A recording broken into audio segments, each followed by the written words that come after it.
So ఇది మీరు దేవుళ్ళ ప్రస్థానం కూడా it is evolution of our thought.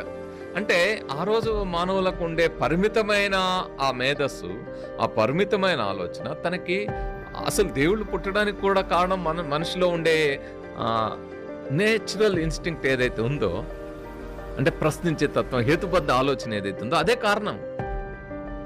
ఆ హేతుబద్ధ ఆలోచన వల్లనే ఆ విధమైన ప్రశ్న వేసుకోగలిగారు. అంటే దీనికి కారణం ఏంటి? వానలు ఉన్నట్టుండి వానలు రావడానికి కారణం ఏంటి? అడవులు ఎందుకు తగలబడతా ఉన్నాయి? ఒక పాము గరిస్తే నేను ఎందుకు చనిపోతాను? ఇలాంటి అనేక రకాల ప్రశ్నలు వేసుకున్నారు. ఆ ప్రశ్నలకి ఆనాటి పరిమితమైన తెలియనితనంలో ఆనాటికి అంత మన మేధస్సు ఎదగలేదు కాబట్టి ఆనాడున్న మేధస్సుకి ఇమ్మీడియట్గా ఏదో ఒక సొల్యూషన్ ఎత్తుకొని ఒక దేవతా రూపం అనుకున్నారు. ఓకే. ఏదో మనకు తెలియని ఏదో శక్తి ఉందని అనుకున్నారు.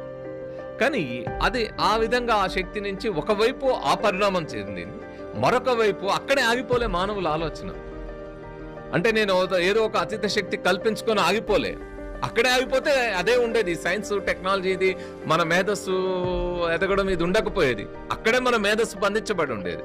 కానీ అక్కడే ఆగకుండా మళ్ళా హేతుబద్ధ ఆలోచన, ఇది నిజమా కాదా, అసలు వాస్తవం ఏంటిది, దీని వెనకాల ఇంకేదైనా కారణం ఉందా అని అది శోధించి పరిశోధించడం మొదలుపెట్టిన తర్వాత వానకు కారణం అది కాదు, వాటర్ సైకిల్, ఇట్లా రకరకాల కారణాలు వెతుక్కుంటూ వాస్తవం ఏమిటి అనే దాంట్లో నుంచే మానవ మేధస్సు వికసించింది.